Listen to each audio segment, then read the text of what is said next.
Welcome to today's 5-minute Bible study in the book of Leviticus. Today we're beginning to look at Leviticus chapter 18. You will recall from the last couple of days, this section of Leviticus is called the Holiness Code. These are laws and commands to the Israelites that they are to be distinct and unique and different from the neighbors around them, the pagans who did not worship the Lord. Now in chapter 17, we saw instructions on worship. You could only worship at the tabernacle, not out in the wilderness and other places like their pagan neighbors did. And you are also not to eat and consume blood, because the blood of animals was used to atone for your sin. Now, as we get in chapter 18, the focus is on sexual activities. And this chapter is primarily concerned with the kind of sexual activities that are prohibited to the community of Israel. Now, I'm not going to take the time to read through the entire chapter, because you can do that, of course, and the laws and commands are pretty clear. There's very little confusion about any of them.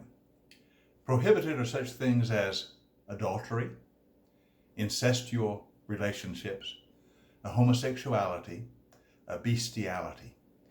These kind of sexual practices and activities are prohibited for the children of Israel. They were practiced among their neighbors around them. They were practiced by the peoples around them, but Israel was to be different. Notice why they are to be different. In verse 2 it says, I am the Lord your God.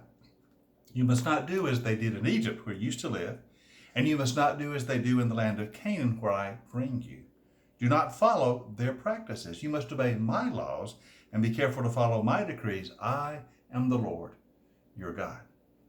So in the fact that they had different practices, different ways of living, distinguished them from their neighbors who did not follow these ways.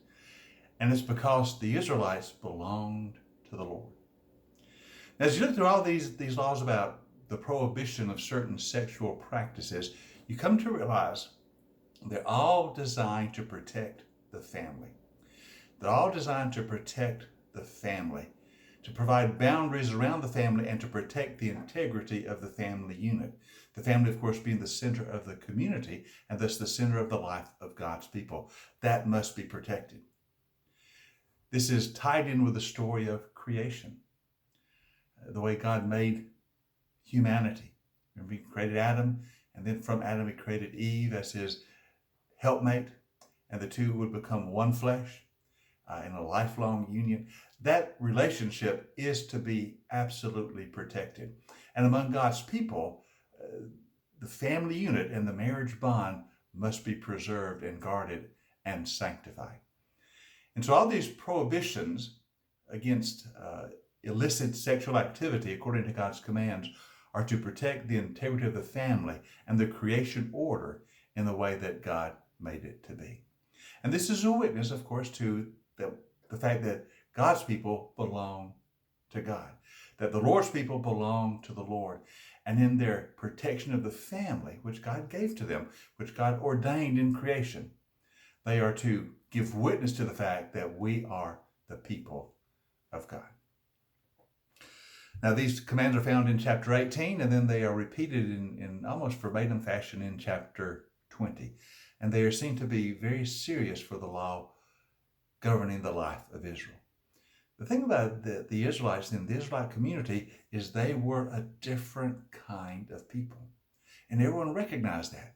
They were a different kind of people. And the reason they were different is because they had been redeemed by and they belonged to the Lord. And that uniqueness demonstrated who their God was, that they would worship only the Lord, and they would follow His ways, and they would protect the family as God had given it to them and ordained it to be in creation.